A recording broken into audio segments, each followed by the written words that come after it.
Tarde, gente. Tudo bom? Meu nome é João Guerreiro.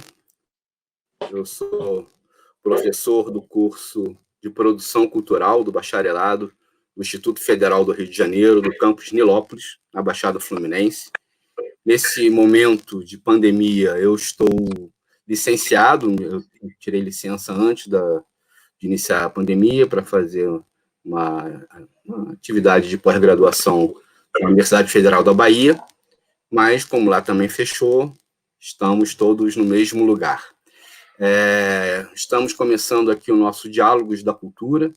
O projeto ele foi pensado pelos participantes do Centro Acadêmico Mário Lago, do IFRJ, junto com a coordenação do curso de Produção Cultural e com o apoio da COEX, né, nossa coordenação de extensão também do curso de produção, do IFRJ Campus Nilópolis.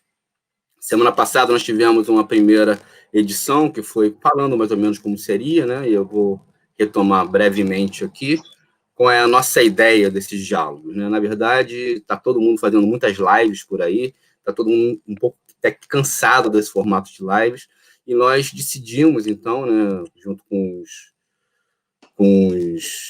os alunos, que o nosso formato seria uma conversa, né, o Diálogos da Cultura, onde teríamos a participação sempre em todos os nossos eventos de um professor do curso de Produção Cultural, uma professora, um convidado e um aluno ou uma aluna ou ex-aluno do curso de Produção Cultural ou do FRJ das nossas especializações.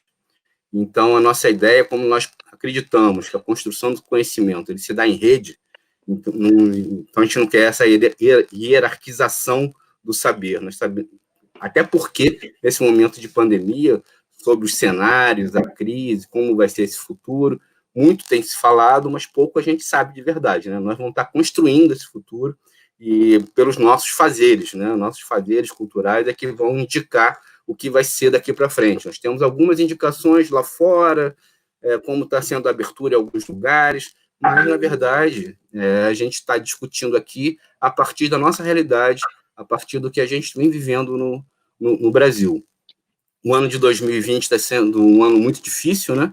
Ele é marcado pela essa pandemia, com um grande impacto na saúde, né? Um grande impacto sobre os equipamentos de saúde no Sistema Único de Saúde. Parabéns ao nosso Sistema Único de Saúde, ainda bem que ele existe, né? Apesar de tão atacado. Mas um outro setor que se viu muito impactado pela pandemia foi o setor cultural, o setor artístico. Né? Nós tivemos museus, teatros, as apresentações públicas, casas de shows, espetáculos adiados, e isso vem pegando muito forte na sobrevivência dos próprios artistas e do próprio fazer cultural. Nós temos alguns indicadores, né? Por exemplo, um grupo de economistas da Universidade Federal de Minas Gerais, da UFMG, fez um levantamento e uma expectativa que nos primeiros 3 meses, né, o terceiro mês se completa agora dia 16 de junho, né, que nós estaremos em isolamento, traria uma queda, né, na verdade, um impacto na economia de torno de 11 bilhões de reais, só do setor cultural. Nós temos um grupo também do Observatório da Economia Criativa da Bahia, né, o OBEC, que é uma parceria entre a Universidade Federal do Recôncavo da Bahia e a Universidade Federal da Bahia, que estão fazendo também uma pesquisa nesse momento sobre os impactos do Covid na economia criativa. A ideia é a gente ter informações e poder acompanhar daqui para frente, né? Como é que a gente pode pensar em fazer políticas públicas a partir desse novo cenário. A gente tem muita coisa para trás, mas a gente sabe também que nesse momento a gente está tendo que construir no dia a dia uma perspectiva de futuro e ações daqui para frente. Acho que a gente não pode esquecer, por exemplo, da onde, né? A gente fala assim, 11 bilhões, né? Um impacto muito grande. Mas, por outro lado, a gente escuta muitos dos nossos parceiros, nossos alunos e de nossos grupos culturais que estão mais ligados, né? Colocados na periferia, que 11 bilhões são esses. né? Assim, esse dinheiro nunca entrou por aqui, nunca saiu por aqui. Então, a nossa ideia de começar os diálogos a partir de um olhar sobre a periferia é muito tentando trazer esse outro lado que está fora do mainstream, está fora das grandes lives com patrocínios de diversas empresas, onde as pessoas precisam dar milhões de inscrições e likes para poder trazer mais recursos. Se a gente for olhar, por exemplo, na Baixada Fluminense, e se não for algum problema com o meu Facebook, né, pouquíssimas lives estão sendo feitas pelos artistas da região. Por que isso? Há um desânimo, há uma dificuldade de acesso, né? A internet, que a gente fala tanto, né, que está salvando muitos de nós, ela é muito precária. Nós temos um dado da Pesquisa Nacional domiciliar, de amostragem domiciliar, né, PNUD contínua, que é de 2018, que é a mais nova, que nos estabelece que 70 milhões de pessoas não têm acesso à internet no Brasil. E isso, porque está sempre falando assim, o outro lado é de quem tem, mas quem não tem? São 70 milhões de brasileiros. Se a gente pega, por exemplo, por um estado, você vê o estado do Piauí, 50% dos municípios do Piauí não têm acesso à internet no Brasil. Então, a gente está falando de um outro lugar onde essa exclusão, não apenas digital, mas a exclusão social, ela se apresenta de uma forma muito mais grave, as desigualdades durante a pandemia.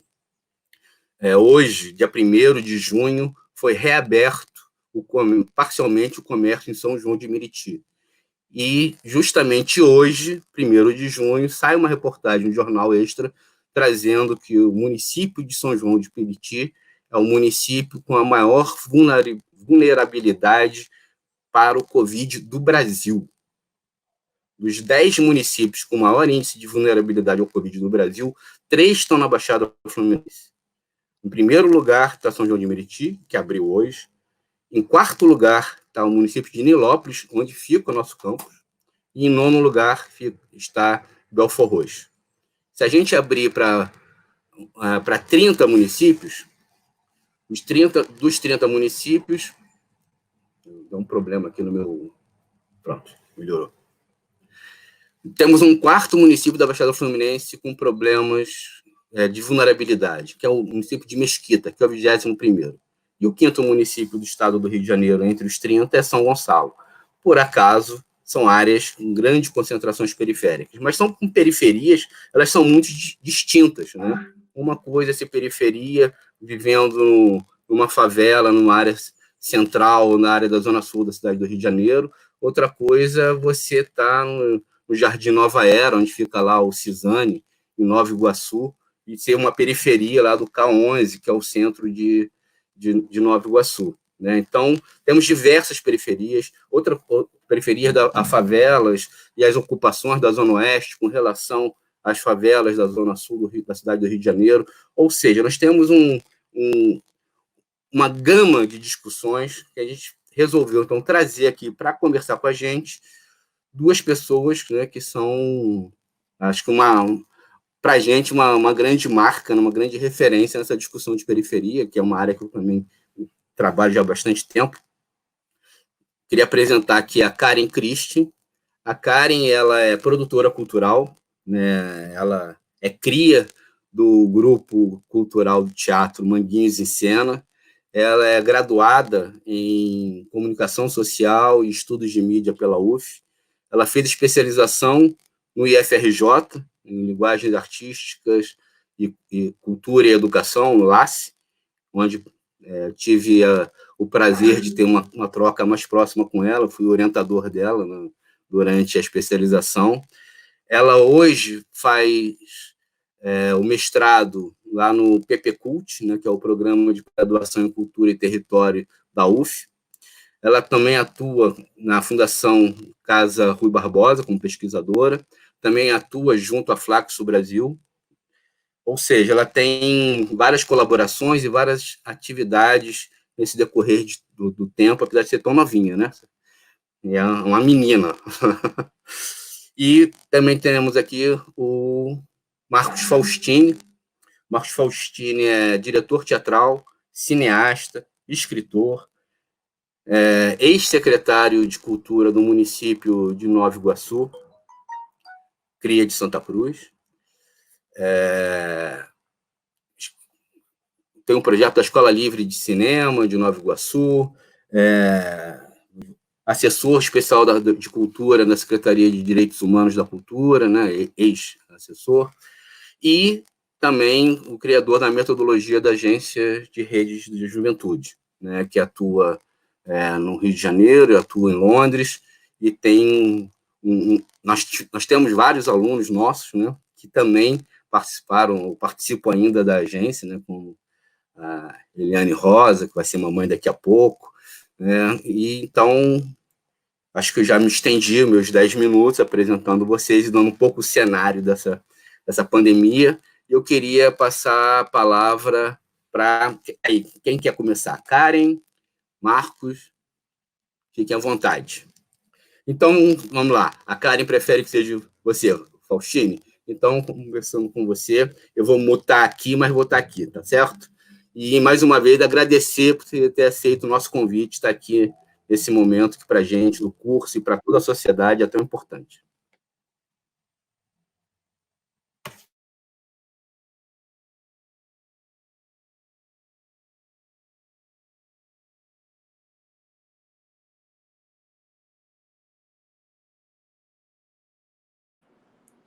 Agora sim. Desculpa. Então, boa tarde. Obrigado pelo convite. Boa tarde a todo mundo que está aqui. Já vi que tem o Davi e a Alexandrix aqui. Davi, um beijo para você. Máxima admiração, está assistindo a gente. Obrigado, parabéns pela iniciativa. Tenho uma admiração grande pelo IFRJ, a batalha tanto do corpo docente como dos alunos, de significar essa faculdade além de um espaço só de formação, mas de pensamento e ação. Então, é uma alegria poder partilhar. Eu queria, então, propor, não vou me estender muito, mas eu queria propor, em torno do tema, né, pensando a crise da cultura a partir da periferia, eu queria propor dois pequenos pontos da reflexão. Eu escrevo muito sobre cultura, sobre realidade social, em jornal, documentário, e então não vou... Está tudo muito por aí já, as coisas que a gente observa e batalha em projetos e ações. São quase 25 anos de história no campo da cultura e periferia, então tem muita coisa já que são chaves de entrada porque a gente pensa. Mas eu queria focar em duas coisas aqui para dialogar com vocês e propor uma troca entre a gente.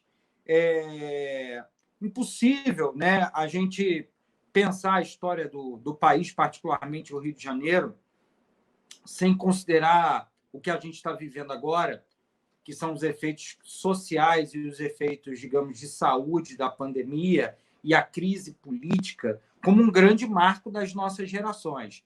É muito possível que a gente deixe de contar a nossa vida antes ou depois de um Rock in Rio, antes ou depois do funk, e passe a falar antes ou depois do advento da pandemia e dessa crise política na beira do autoritarismo que a gente está vivendo 30 anos. Por que eu falo isso?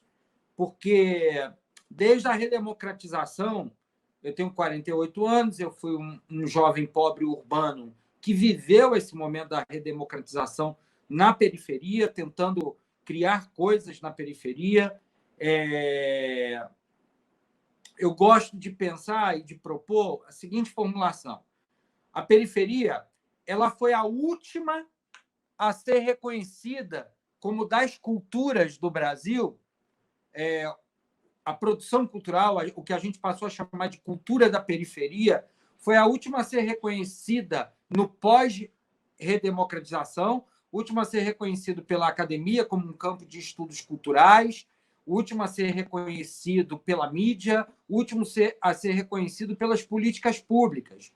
A gente tem redemocratização desde ali dos anos 80 e a gente começa a ter política pública de fato articulada depois dos anos 2000, que começa a chegar na periferia. A gente já tinha a Lei Rouanet, a gente já tinha para o patrimônio, a gente já tinha investimento para arte contemporânea.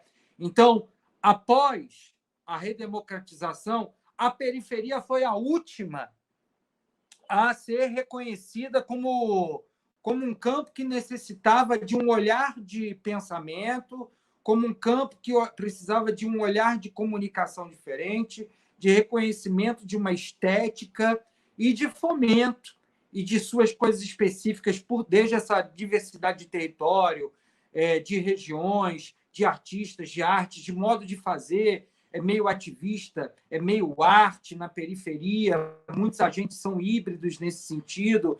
Então, a periferia foi a última a ser convidada para o que a gente viu na redemocratização de reconhecimento da cultura. Entretanto, a periferia foi a última, quando começa o desmonte ali no segundo mandato do governo Dilma, que o Ministério da Cultura começa a ser desmontado, e de lá para cá a gente tem os sucessivos governos desmontando as políticas públicas de cultura. Esse é o grande advento dos últimos anos no campo da cultura no Brasil. A periferia, que foi a última a chegar, foi a primeira a sair. Então, o primeiro corte nas políticas públicas foram cortes para pontos de cultura, né, para experiências que levavam o dinheiro na ponta, como ações locais, dando apoio. Foram experiências de fomento ao desenvolvimento do que vinha sendo do que vinha sendo conhecido como cultura de periferia, que também é muito diversa. Então, a periferia foi a última a chegar na festa da democracia e a primeira a sair quando o Brasil começa a ter uma inflexão mais de autoritarismo e mais de austeridade, o que era chamado de austeridade, que é uma palavra que agora não está se usando muito, mas até o ano passado se usava muito essa palavra austeridade. Ela foi mudada para autoritarismo de maneira muito objetiva, porque tem quem está no governo. Então, me parece que é importante entender que também a periferia, além de ter sido a última a chegar nos direitos e a primeira a ser retirada quando começa o desmonte de orçamento, desmonte de cultura, desmonte do mercado, eu brinco que quem entrou no que a gente chama de campo cultural vindo da periferia, nesse momento, e conseguiu se segurar, porque o funil fechou muito agora. O que a gente tem, e até dialogando contigo, João, assim, o que a gente tem é que quem está conseguindo falar para muita gente é quem tem dinheiro, é quem tem relações de grandes investimentos, né? O funil fechou novamente para a periferia nesse momento. Assim. O que a gente tem desde o ano retrasado na periferia são artistas, produtores culturais, tendo que voltar, sobretudo jovens, tendo que voltar a trabalhar em outros empregos, porque o campo cultural não dava mais acesso. É importante a gente começar a pensar por que isso aconteceu. Claro, a gente tem uma sucessão de sucateamento do campo da cultura por conta de governo, de orçamento, a política, não reconhecimento, a criminalização também, por exemplo, do funk, ela voltou a aumentar nos últimos anos. Se você for falar de cultura de favela, as incursões, a falta de apoio a artistas, o não apoio a um tipo de cinema que vinha sendo feito na periferia, que não era um tipo de cinema de grandes filmes para os grandes para o cinema ou para os grandes festivais. Esse tipo de apoio ao cinema digital também foi minguando. Então, tudo que a periferia foi dando de novidade na cultura brasileira na primeira e na segunda década dos anos 2000 foram sendo retirados primeiro nesse sucateamento que a gente vê dos últimos 3 anos. O que está acontecendo agora também, durante a pandemia, é que nas favelas, na periferia, você tem gente trabalhando para levar solidariedade, informação, luta política de solidariedade, não é só ato solidário, mas de transformar isso numa luta política, de criar dados, demonstrar dados. São pessoas que em sua maioria, ativismo e cultura na periferia. Então, a cultura da periferia, nesse momento, ela está completamente engajada em diminuir o impacto social para as populações mais pobres do Brasil. Você vê em Paraisópolis, você tem ativista, artista, comunicador, Até a live de alguém de periferia é uma live diferente, porque é uma live que clama por direito, é uma live diferente. Então, ao mesmo tempo que, nesse momento, a gente tem um desmonte e a periferia sendo não mais convidada para a festa, mesmo que antes era convidada num lugar subalterno, mas não mais convidada, ela foi colocada de fora, a gente tem a periferia dando um show de ação para defender as comunidades e a vida das pessoas, seja em ação solidária, seja em ativismo, seja em comunicação. Você vê toda uma geração que passou por projetos de cultura e arte e ativismo e formação de empreendedorismo social nas periferias nesses anos todos, são pessoas que estão engajadas, organizações também, coletivos, grandes ONGs como Redes da Maré, Cerco Crescer e Viver, CUFA, né? Essa grande tradição das grandes ONGs de periferia e também dos coletivos, os saraus, sarau online, que também estão... Sérgio Vaz tem feito sarau online para defender o ponto de vista da cultura. Então, a periferia está agindo. Eu acho que ainda não dá para pensar como vai ser o futuro, porque só existe o agora, nesse momento, que é defender vidas e defender direitos para não ter um apagão de visibilidade ao que acontece na periferia. Quando o jornalismo não consegue mais entrar dentro da periferia por conta da situação que a gente está vivendo, a produção comunitária do jornalismo de periferia tem demonstrado os reais números dos casos. Então, a periferia mostra o seu compromisso, mais uma vez, com a capacidade dela de atuar no território, né? Então, para mim, esse é o cenário que a gente está vivendo nesse momento. A periferia vem sendo excluída desde quando a gente tem um desmonte do orçamento ali na segunda fase do governo Dilma. E aí vem sucessivos acontecimentos de desmonte, particularmente a cidade do Rio de Janeiro sofreu muito com o governo Crivella, desmonte de equipamentos culturais, de política pública, de articulação em rede, né? O tecido social da cultura, sobretudo na periferia, ficou muito fragilizado. Você tinha artista que já estava conseguindo criar um campo dentro do mercado, voltando para práticas mais antigas que não conseguem manter a sobrevivência dele. Isso é um grande desafio, porque não existe cultura no Brasil sem a cultura feita na periferia.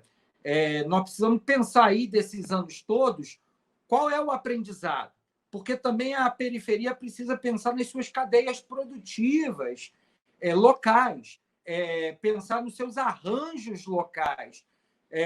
Isso não dá para garantir só em sistema de uma falácia de um sistema nacional de cultura que, na prática, é burocrático demais, ele emperra demais, ele também não analisa essas transformações. Eu acho que está na hora, no pós-pandemia, de reinventar, mas reinventar para reconstruir os direitos na periferia.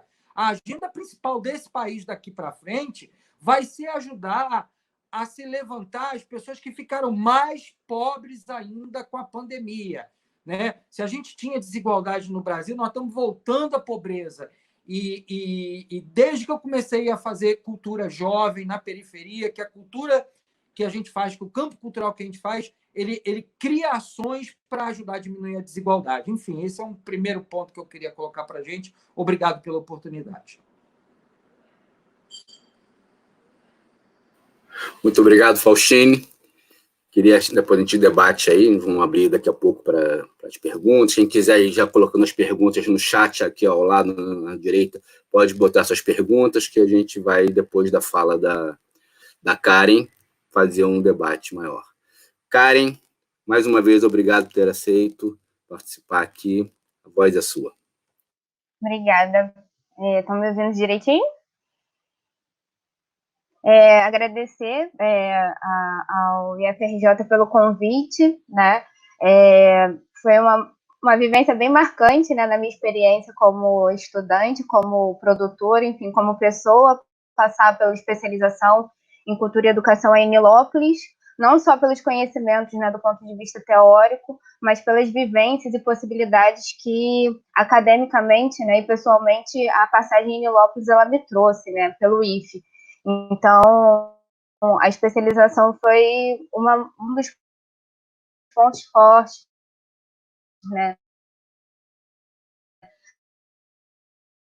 da minha trajetória aí, e agradeço tantos pontos aí para a gente pensar junto. Bom, já colocando questões, né, acho importante a gente olhar o papel da universidade também nesse momento, né, um que está possibilitando a gente aqui estar conversando, né, e pensando esse momento, analisando, mas também que está possibilitando, especialmente no campo da cultura, como é o caso do IFE, aqui no Rio, também em Brasília, através da Juliana, né, que está promovendo a questão do audiovisual em meio à pandemia. A gente tem a galera da Bahia também, do OBEC, que o João já citou, que está produzindo dados, informações, né, a importância da pesquisa acadêmica como um apontamento, né, para dados, para gestão não só política, mas para o desenho de políticas públicas para atender o nosso setor, né? Então, como a academia, a universidade, ela tem um papel importante nesse desenho e também no apoio psicológico, na abertura de bolsas para os alunos que garantem as atividades nesse período e uma forma de remuneração também, né? Fazer com que esse aluno, essa aluna tenha uma verba para ajudar nesse cenário econômico tão desafiador que a gente está passando enquanto estudante do campo da cultura e produtor cultural, fazedor, né?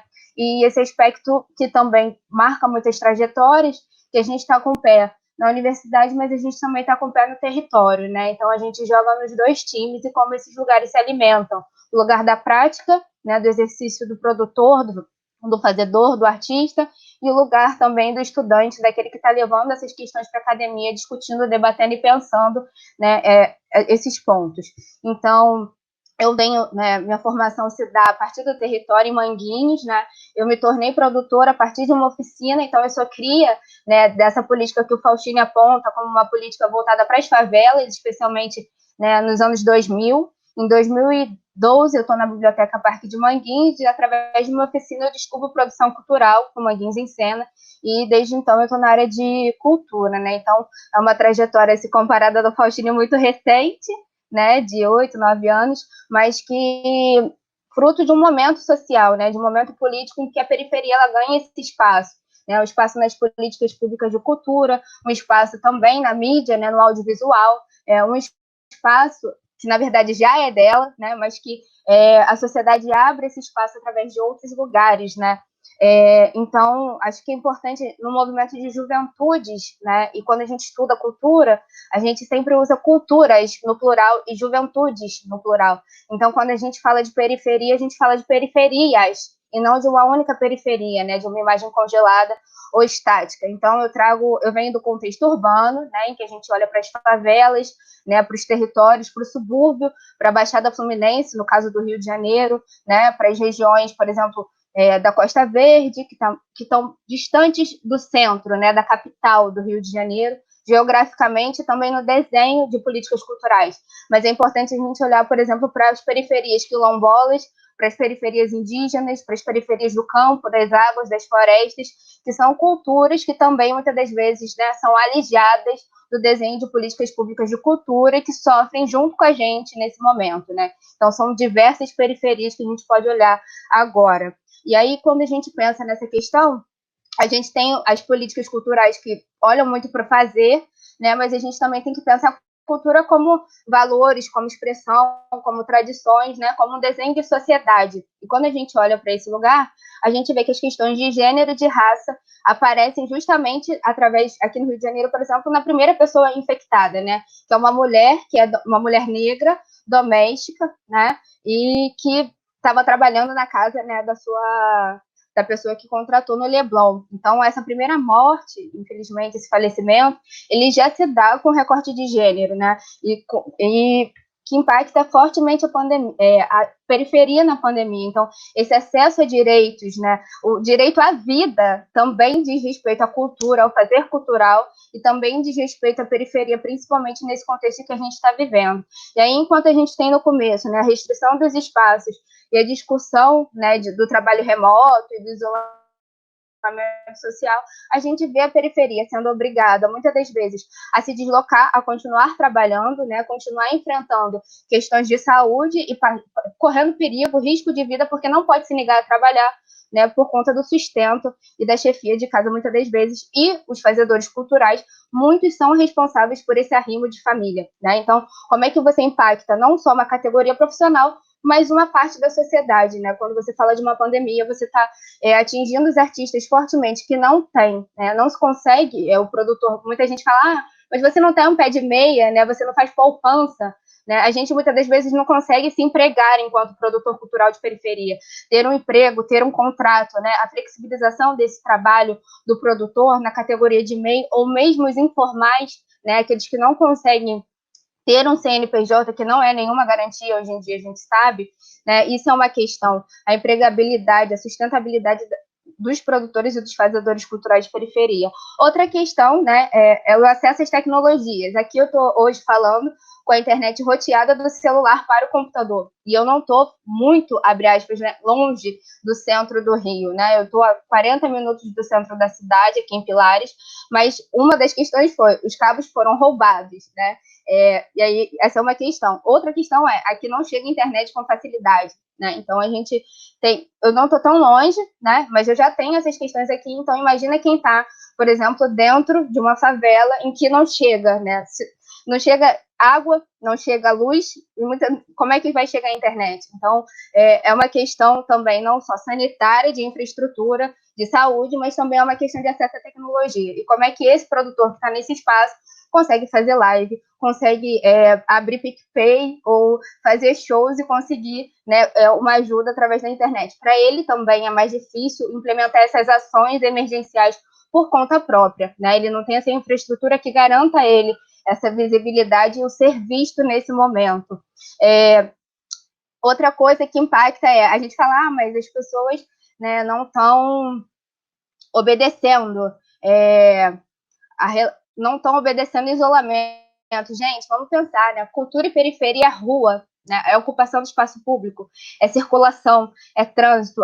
Muitas expressões culturais, como o próprio Faustini citou, elas se dão no espaço urbano, até porque na maioria das periferias a gente não tem equipamento cultural. Então, a laje de casa é um equipamento cultural, né? A igreja é um espaço de sociabilidade, o terreiro, as práticas religiosas são práticas culturais, né? Como é que a gente pensa também o botequim, né? Esses são espaços culturais. Então, como é que você fala para uma população que tem, né, uma necessidade de estabelecer trocas dessa maneira para ela não estar na rua? Então, essa adesão também acredito que é difícil por causa dessa intimidade, né? Dessa relação com a rua. E aí a gente vê os fazedores culturais, os movimentos culturais e as ONGs, né? As associações, as cooperativas, assumindo o papel de protagonismo, porque o Estado ele não dá conta, né? Então você tem produtores culturais fazendo vaquinha, pedindo dinheiro, doação, para conseguir manter o básico, que é a sustentabilidade de viver, a comida, garantir a dignidade do outro, né? Ajudar o outro a conseguir pagar as contas, porque a gente não tem medidas que possam facilitar ou enfim, adiar esses pagamentos. A conta continua chegando, e como é que a gente paga? Então, isso não é novidade. A favela é da cooperação, da solidariedade, do comunitário. Então, isso só se acentua, e aí o fazedor cultural, ele apresenta o papel social, né, da arte, da cultura, que é esse compromisso em garantir a vivência, a vida do outro, né, a partir desse lugar.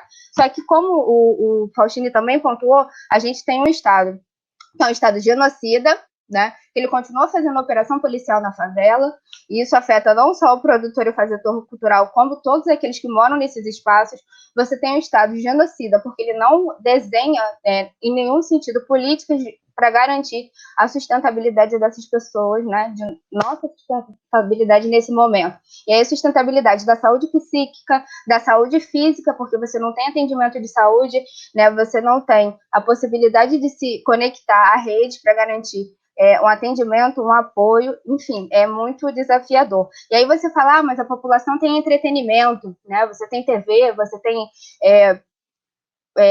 tem Netflix, um exemplo, né? Só que assim, isso não chega, né? E aí você é obrigado você prende a população em casa e você acha que existe uma oferta cultural que todos têm acesso, mas isso é uma mentira também. As pessoas muitas das vezes não conseguem nem assistir o que se passa nesse ambiente virtual, né? E por conta de acesso também à rede e de possibilidades. E aí, se a gente olha para o Rio de Janeiro, os artistas de rua já travavam uma batalha antes da pandemia, né? É uma dificuldade de você conseguir garantir que as pessoas estejam, por exemplo, no metrô e no trem apresentando a sua arte. A arte, como o Faustino falou, é criminalizada em vários espaços, né? Essa criminalização, eu acredito que ela chega com mais força agora e no pós-pandemia ela vai se apresentar também muito estridente, né? Se a gente já estava vivendo isso de alguma forma se acentua, porque agora você não pode aglomerar, então se você não podia fazer antes, onde já existia aglomeração, que dirá agora, né? E quem vai ser criminalizado e limitado nesse momento.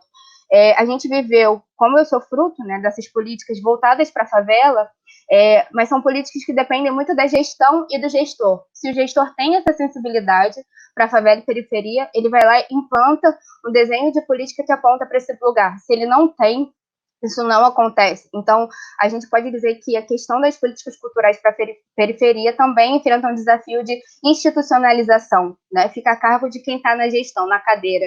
Se a figura que estiver na cadeira ela não tiver esse olhar, provavelmente essa galera, né, ela não vai ser atendida, não vai ser vista, vai continuar como invisível, né, no desenho de garantias, como a gente viu que a lei garantiu para os microempreendedores, né, o acesso ao auxílio, e os informais não são atendidos. E a gente tem que lembrar que há um tempo atrás os microempreendedores da cultura foram retirados dessa categoria de microempreendedores, né? E por conta da pressão social, a gente conseguiu, algumas áreas conseguiram voltar.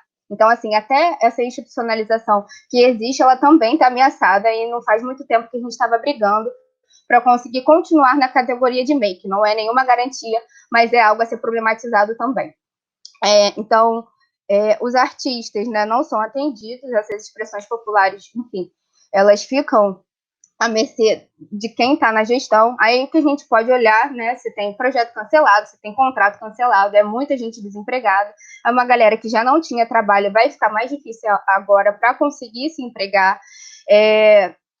O Faustini já falou, por exemplo, a galera que está, né, na ponta, está lá, os veículos de comunicação comunitários, fazedores, as iniciativas, as vaquinhas virtuais, o chapéu virtual para a gente conseguir garantir também alguma verba, alguma forma. Alguns editais, a maioria dos editais não tem o recorte para a periferia e para a favela, pouquíssimos têm esse lugar, apontam esse lugar, né? E aí é uma questão, não só os editais, a gente tem a Lei de Emergência Cultural a nível federal, e aí ela tem uma grande sensibilidade, porque ela traz uma dimensão comunitária muito grande, né, para os espaços independentes, para os artistas independentes, para os informais, e garante os pontos de cultura, os pontos de memória, a esses espaços, a esses fazedores, a renda básica, o acesso ao crédito, que é uma questão também, mas que precisa ser disponibilizado, algum tipo de garantia, que muitas das vezes a gente não tem nem acesso à saúde, né, então a galera não tem nem plano de saúde para conseguir garantir a existência, né, a saúde física e mental, que dirá ter acesso, enfim, a outras possibilidades como o crédito, né, que é um desafio, né, se for o caso. Então, acho que para o pós-pandemia tem milhões de questões, a tecnologia é uma dessas, né, as possibilidades, acho que a gente ainda tem muito que pensar, mas o agora, como o Faustino também já disse, ele apresenta muitos desafios que ainda não tem solução, e eu acho que não vão se solucionar com tanta facilidade, mas que a gente precisa olhar para eles e mobilizar mais figuras. Acho que a gente está passando por vários desmontes, mas eu acho que a aprovação da lei de emergência cultural a nível federal mostra a força que o nosso campo tem, e ela está sendo replicada a nível estadual, a nível municipal, como é que a gente se engaja para garantir direitos, né, que sejam os mínimos, mas que eles sejam garantidos para a gente continuar nessa disputa, né, de sociedade.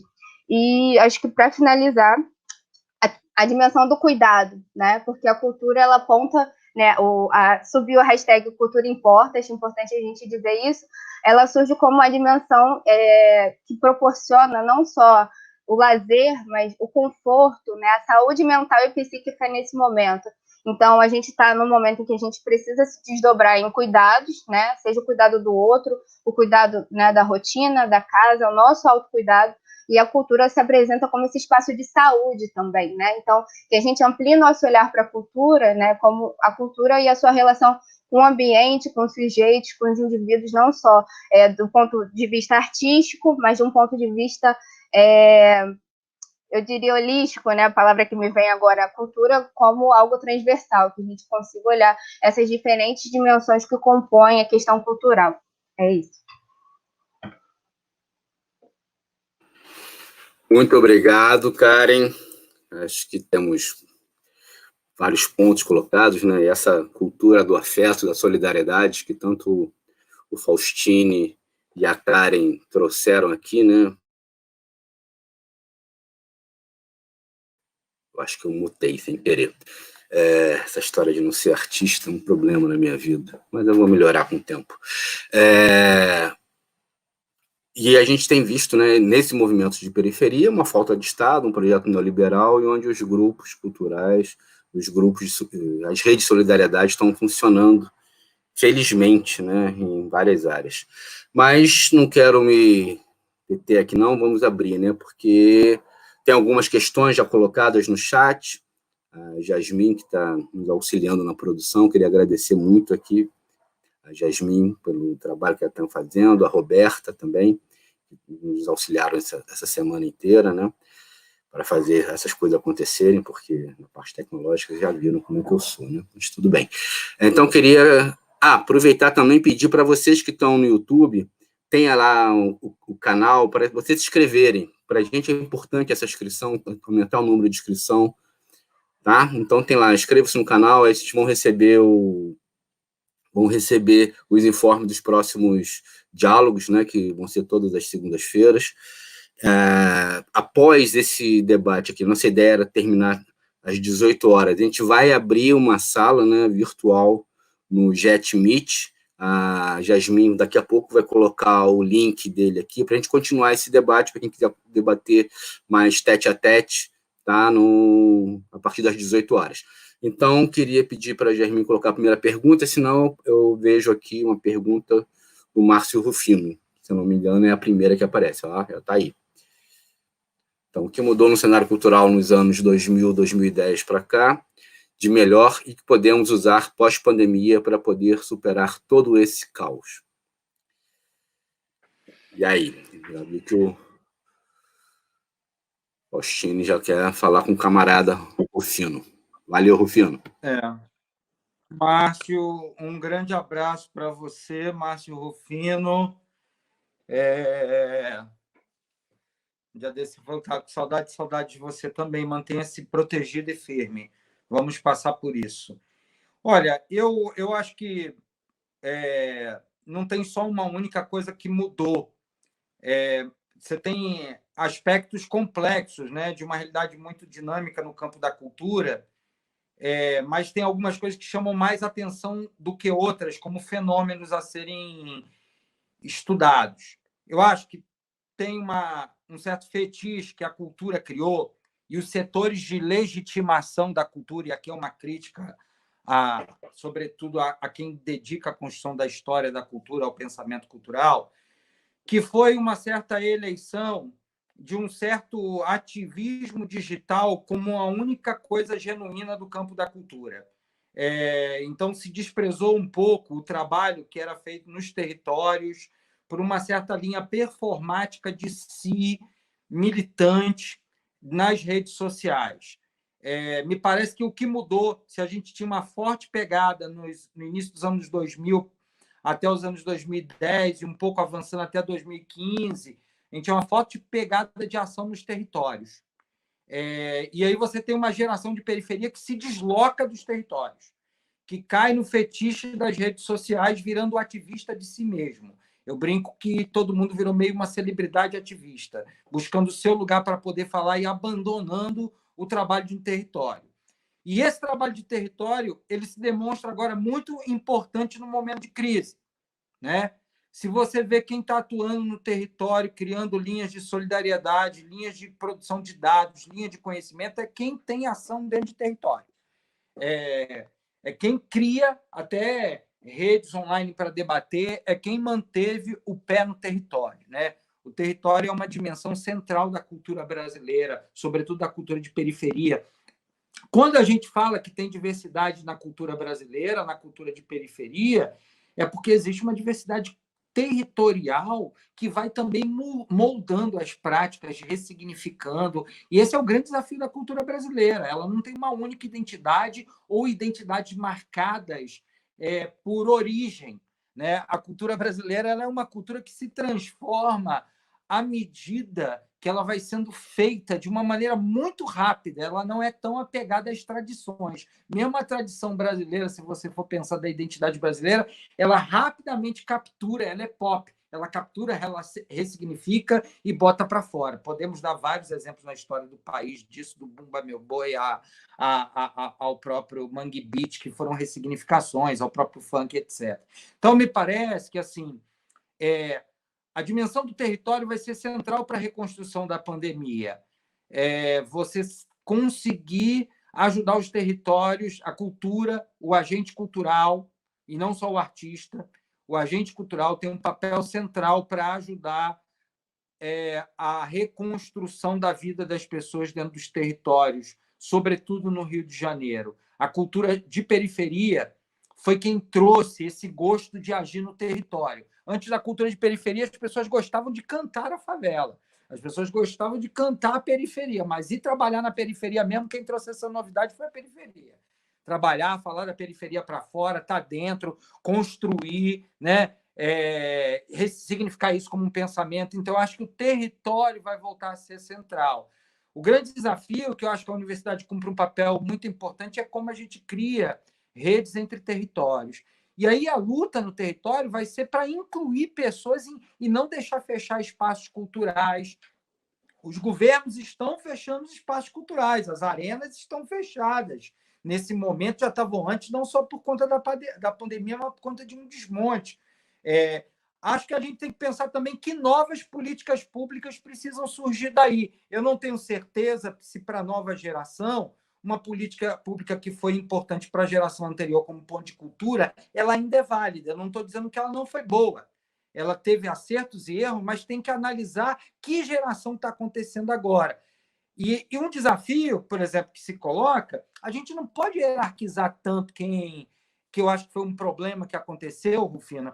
A gente não pode hierarquizar parte desse fetiche digital com digital, também começou a hierarquizar o que era cultura contemporânea mesmo da periferia e o que não era. Né? Por exemplo, a gente tem que trabalhar com festa junina.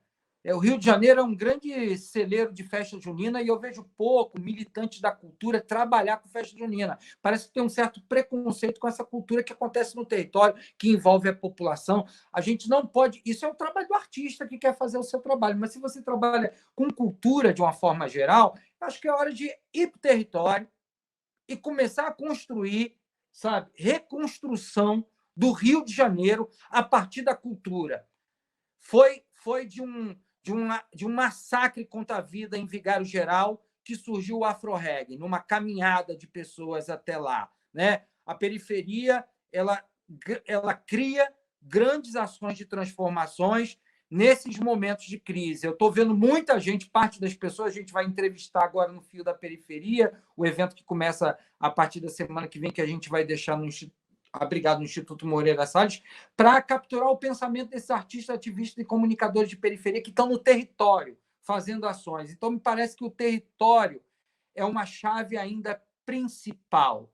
Né? É no território que se inventa a gíria, é no território que se modula a cultura, que se modula um arranjo de produção. Nós não podemos ficar solto dentro do sistema cultural, porque o sistema cultural ele é desigual, ele é hierarquizado também. Se você pega um agente de cultura formado na periferia e joga ele no mercado da arte, como fizeram com o Passinho, ele se diminui, mas se você apoia no território, desenvolvimento, as articulações, isso pode dar mais força de existência. Temos uma tarefa muito grande pela frente, que é retomar, no meu entendimento, a dimensão do território.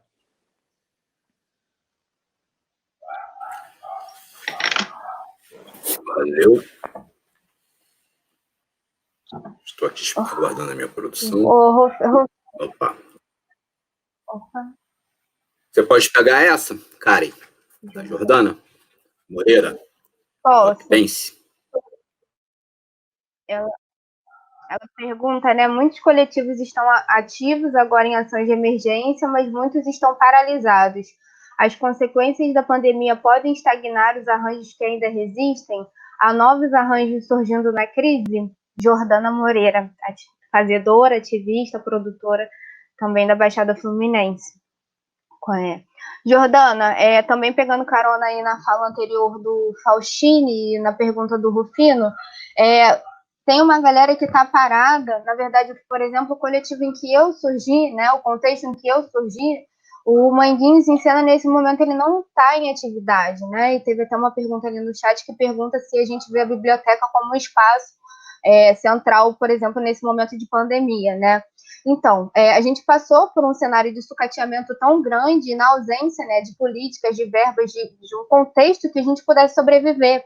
Então, se você não tem o financiamento, o fomento, se você tem um espaço tomado, né, porque a gente sabe que a Biblioteca Parque, no primeiro momento, ela foi fechada, depois ela foi reaberta, e aí passa do governo do estado, passa para a prefeitura demite os funcionários, enfim, tem todo um cenário de desmonte, né, desses espaços que são construídos, e esse desmonte, né, orçamentário, né, dos gestores, a retirada dos gestores, das equipes, esvazia esse lugar como lugar de potência, né, como um espaço cultural que é visto, utilizado. Existe uma construção para que esse espaço seja tomado como um espaço do coletivo. Quando esse espaço é ocupado, a primeira atividade que aconteceu foi fechar a parte que a galera do hip hop usava para dançar. Então você começa a censurar o uso do espaço, que é um espaço público, né? E aí você não deixa que a galera use, aí você fecha a biblioteca, depois você não tem verba, aí você demite a equipe, enfim. Tem uma série de ações que são feitas para esvaziar esse espaço. E aí, por exemplo, o Manguinhos em Cena, depois de 7 anos, ele paralisa as atividades, né? Por conta por ausência de possibilidade de sobrevivência. Você tem 31 artistas e fazedores da cultura, pessoas de várias idades diferentes, de vários contextos sociais diferentes, mas todos de periferia, em que tem necessidade de sobrevivência que a arte e a cultura não estavam dando conta. Então, quando o Faustino ele fala que a galera da cultura, às vezes, é obrigada a atuar em outras áreas, ou a migrar de área, se dá justamente nesse lugar, em que, muitas das vezes, os produtores de cultura, os fazedores, eles não são absorvidos, não que eles não criem atividades, nós criamos atividades, né? Por exemplo, ele falou da festa junina. Manguinhos tem uma quadrilha incrível, né? Tem uma escola de samba que, além da escola de samba, trabalha com as quadrilhas juninas. É muito forte essa expressão em Manguinhos, por exemplo, e em outras comunidades, né, do Rio de Janeiro. Mas você ativa isso, né, no local, só que muitas das vezes a gente não consegue, por exemplo, sustentar, né, isso de um ponto de vista financeiro. Isso não se torna uma garantia de sustentabilidade e de remuneração, né? Então, acho que um dos desafios, né, para a gente agora é conseguir formas e criar outras formas também, a partir do que o Rufino falou. A questão da vaquinha é algo que a gente já faz no âmbito familiar e a gente chama de crowdfunding, enfim, os founds da vida, né? Nada mais é do que as festas que a gente chamava de americana, né? Que cada um levava um prato, e isso na favela nunca deixou de acontecer, né? As pessoas se cotizam para chá de bebê, a gente se cotiza para festa de 15 anos, para casamento. Então, assim, é tudo na colaboração. Então, retomar essa perspectiva, né, de que nós por nós, de que a gente já fazia e vai continuar fazendo, e valorizar, criar outras formas a partir da interlocução com o próprio território, acho que é uma forma da gente pensar esses arranjos, né, e ressignificar esses arranjos que já existem, né, e acho que sim, acho que a pandemia ela vai estagnar, vai trazer muitas questões para vários grupos, para vários fazedores, já está dificultando, e essa retomada vai ser difícil sim, né? É mais uma questão porque tem outras dimensões, né, dadas para além do fazer cultural, e tem novos arranjos acontecendo. Então, por exemplo, a ação em rede, ela se mantém, né? Então, novas ações em rede, outros formatos, pensando, por exemplo, o ambiente virtual, né, a questão da cooperação e da solidariedade, né, do trabalho como um ecossistema da cultura a partir desses espaços. Acho que a gente se fortalece nesse sentido. Então, sim, acho que algumas consequências vai ser ou acentuar uma estagnação que já existia, ou quem já estava no limite sofrer com esse cenário e realmente ser obrigada a se rever, e outros arranjos estão surgindo a partir de outros lugares também, né? Da interação entre os agentes, enfim, a favela e a universidade, a favela e as ONGs, acho que outras coisas também estão surgindo. João, eu vou precisar sair em 5 minutos, porque a gente combinou 1 hora de conversa. Uhum. Eu marquei uma vacina, que eu preciso tomar uma vacina para gripe, e o pessoal chegou aqui, que eu pedi para dar, que eu não estou podendo sair, eu estou em quarentena. Tá, beleza, tá tranquilo. Então, vamos passar mais uma para o Faustini, e aí depois a gente passa para o chat, ok? Pode ser? Jasmin? Opa, pronto, vamos aí do Roy Pérez, de Pérez, que é aluno da produção cultural e também é aluno da produção cultural.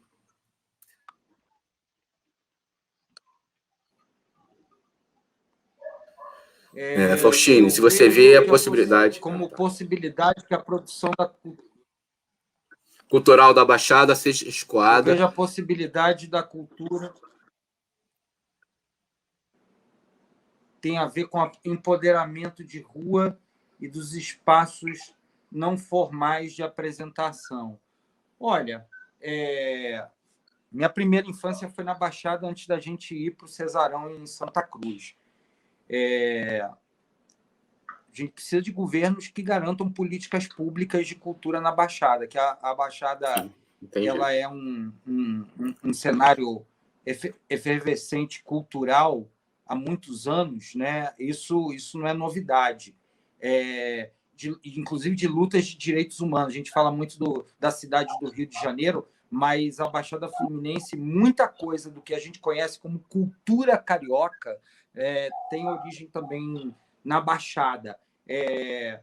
Eu acho que a gente precisa lutar para que as prefeituras consigam criar arranjos de sustentação do direito ao acesso à produção cultural e também do direito ao acesso ao consumo, à experiência cultural. Parece que esse é um grande desafio. Os municípios também passam por muitas dificuldades políticas, financeiras. Nós temos um cenário no Brasil que não é fácil, que a gente precisa pensar com inteligência. Precisa trazer o grande capital para olhar para isso. Nós precisamos de uma solução que não seja a Lei Rouanet para se investir na periferia. Me parece que a periferia tem que sentar na mesa aí, artistas, produtores, a universidade pode ser um bom hub para isso, para criar arranjos de aproximação de investimentos, assim, porque a reconstrução será árdua e dura, e ela vai passar pelo território. Nós teremos 5, 10 anos pela frente de um recomeço. E onde as cidades recomeçam? Numa cultura ligada ao território. Você pega Nova York, o hip-hop, né, criminalizado, e reconstruiu toda uma cultura urbana. Eu acho que a gente vai viver um trabalho aqui, acho que a gente não pode se envergonhar, não achar que o nosso projeto de geração acabou por conta disso. Nós vamos recomeçar de novo, como quem vem de baixo, né, sabe o que é recomeçar, está acostumado com isso, não está com nenhum medo, nós vamos encarar. Mas nós precisamos agir de maneira mais inteligente para fortalecer os territórios, garantindo direitos e desenvolvimento. Eu acredito que, nesse momento, criar alianças que envolvam agentes de cultura, agentes territoriais, agentes de desenvolvimento econômico, para pensar determinados territórios, é uma boa maneira para criar um outro arranjo de financiamento à atividade cultural. Me parece que a atividade cultural primeiro ela tem uma potência muito grande, porque os fazedores de cultura de periferia conhecem o território, trabalham no território, a história do território, a memória do território, tem relação com o território, são pontes geracionais, pontes de repertório. Então, ele é um agente importante para a reconstrução das cidades. As cidades precisarão ser reconstruídas se a gente vencer o autoritarismo, claro. As cidades, até para vencer o autoritarismo, não é rede social, é laço na cidade, é laço dentro dos territórios, é fortalecer os territórios. Parece que essa é a centralidade. Então, esses arranjos, me parece que vão surgir novas experiências. Não dá para se apegar ao passado de política pública. Me parece que é hora de inventar coisas novas a partir dessas experiências, porque a configuração mudou. É preciso de ousadia, escuta, rapidez e unidade para vencer isso. Desculpa, obrigado, eu espero que eu tenha contribuído e estou aqui para ajudar. Nós estamos na agência fazendo um trabalho agora, nós mapeamos 1.000 jovens e adolescentes em favelas da Zona Norte e Zona Oeste que botavam dinheiro em casa e não estão conseguindo botar por conta da pandemia. Estamos levando cesta básica, livro, produção de conteúdo, geração de oportunidade para essas famílias guiadas por jovens, tudo isso feito por uma equipe de 10 adolescentes e 10 jovens com apoio da nossa equipe. E vamos fazer o fio da periferia agora. Agradeço muito. Karen, prazer, continue, não desista, força, tranquilidade e vamos lutar por aquela biblioteca de Manguinhos. E, João, parabéns aí pela universidade, pelo trabalho de produção cultural. Toda vez que eu encontro alguém que diz que passou pelo IFRJ, eu já abro um sorriso, porque é de luta. É de luta. Obrigado pelo carinho e oportunidade. Desculpa sair assim, que eu estou no meio Valeu, do Faustino, para poder não diminuir a imunidade. Tá Bom te certo. ouvir. Valeu, obrigadão. Obrigado a todos. Foi ótimo. Alô. Vou fazer só um acréscimo na fala do Faustini, porque acho que ele colocou várias questões Mas aí pode pra gente. ir, Faustino. Tá bom, Fica à Deus, tá vontade. bom. Obrigado. Acho que o meu início, né, na cultura, ele me traz várias questões para pensar o agora, né, articulando um pouco as perguntas, enfim, pensando. Então, através da cultura, eu entendi o que era direito à cidade, né? Então, para a gente pensar o empoderamento, né, nas ruas, essa retomada, esse novo lugar, né, foi a partir de cultura que eu entendi o que é a mobilidade urbana e a importância da mobilidade, a pensar o que é política, os meus direitos, né, o direito à cultura, a vivenciar e a fazer cultura. Então, eu acho que essa perspectiva do direito à cultura, ela possibilita a gente pensar em uma série de questões. E aí, a gente está em véspera de eleição, né, no momento eleitoral. A gente precisa olhar se cultura é pauta, né, legislativa. E se não for, a gente precisa pautar de candidatos que estejam nessa disputa. Porque se a gente fala no desenho de políticas públicas, a gente precisa garantir a representação. Então, essa precisa ser uma preocupação para a gente, enquanto cidadão, enquanto cidadã, enquanto fazedor, enquanto produtor, enfim. Essas candidaturas, essas figuras, essa representação também na esfera política, para que a gente consiga garantir, enfim, vários ganhos e vitórias que surgem a partir desse lugar. Acho que outra questão é se apropriar do que já existe, né? Então, o Conselho de Cultura, os fóruns, né, os representantes que a gente já elegeu para as cadeiras, né, são importantes a gente recorrer a eles. O Fundo de Cultura, né, aqui no Rio de Janeiro, o Fundo Estadual, ele foi utilizado agora, né, de uma forma emergencial. Eu tenho críticas a essa questão, né, ao uso do Fundo de Cultura nesse formato, porque ele já deveria ter sido distribuído antes, né? Mas, enfim, acho que também foi uma ação importante que foi feita agora. O Fundo Municipal, por exemplo, do Rio de Janeiro, ele acabou de ser aprovado, né, depois de muito tempo de luta e disputa, né, que nada mais do que a obrigação do poder público garantir que ele exista. Então, a gente tem que olhar para essa verba, em como ela vai ser utilizada, a gente precisa apontar as formas de quem precisa ser atendido por esse dinheiro do fundo. Então, se apropriar desses instrumentos que já existem e pensar a relação entre cultura e educação também é fundamental. Porque se a gente pensar o primeiro espaço cultural, para além do espaço familiar e dos espaços religiosos, é a escola, né? E muitas das vezes, para a maioria de nós, é a escola pública. Então, como é que a gente pensa em Niterói? Nova Iguaçu tem um exemplo, né, se eu não me engano, a questão da vivência da cultura e da questão de programas voltados para a questão cultural ligados à escola. Então, como é que a gente pensa esses programas que já existiram, a figura do animador cultural, esse vínculo, porque muitas das vezes a gente ganha editais e a nossa contrapartida é fazer atividade no espaço escolar. Mas, na verdade, uma das naturezas do nosso fazer é estar no espaço escolar, que a gente forma público, a gente, enfim, traz a questão crítica, a possibilidade de fruição a partir da escola. Então, como é que a gente vincula e soma forças com também as questões da educação e vê esse espaço como espaço potencial após esse retorno da pandemia, que vai ser muito disputado, que tem questões pontuais da educação, mas como é que a gente se soma à educação para pensar cultura e educação juntos? Acho que outra questão é como é que a gente pensa, e a gente é obrigado a fazer isso, né? O João, ele apontou essa possibilidade no grupo que a gente tem de Facebook, né? Os organismos internacionais, né? Porque se a gente vive um momento de censura, né? De limitação, né? De verba, enfim, dificuldade de apoio, muitas das vezes a gente vai precisar se desdobrar, né? Porque a gente já tem que dar conta de casa, né? Do Brasil, do território, do município.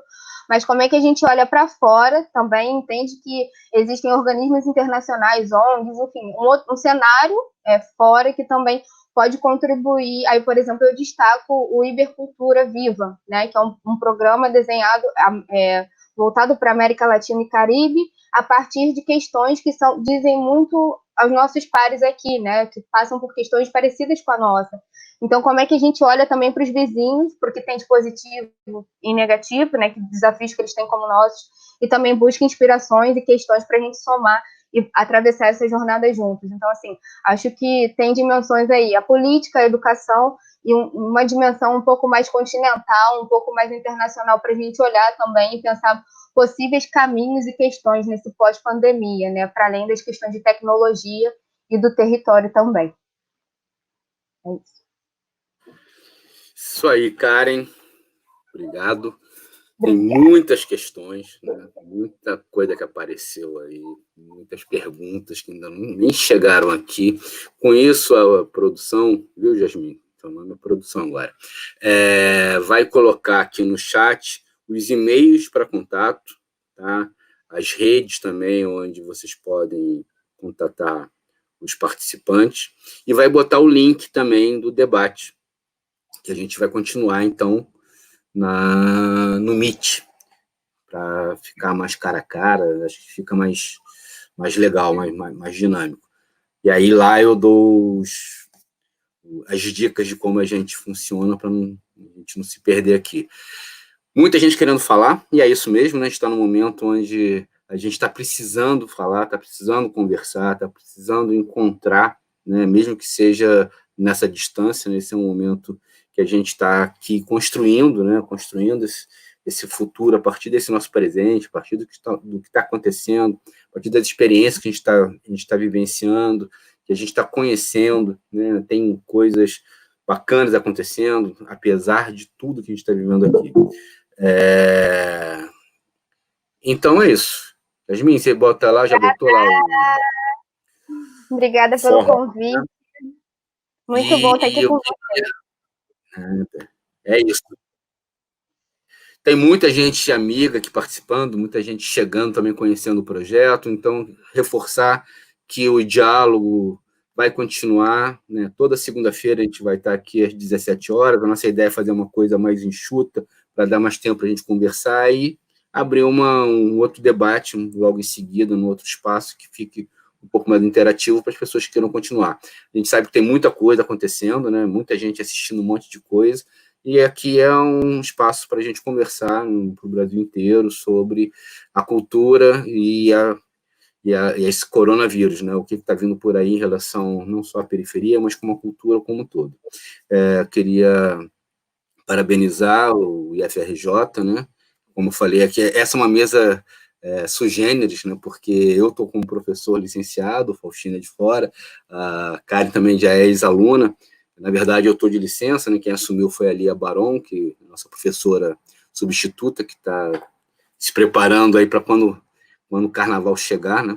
Ou para quando a pandemia passar, ela poder assumir, mas está aqui com a gente, está nessa produção junto com a gente aqui, Alexandre, Ana Luísa Lima, o nosso coordenador Jorge Caê, que estava aqui na semana passada, o Tiago, a Renata Silêncio, então, os professores todos da produção cultural, e o CA, né, Mário Lago, aqui com a gente.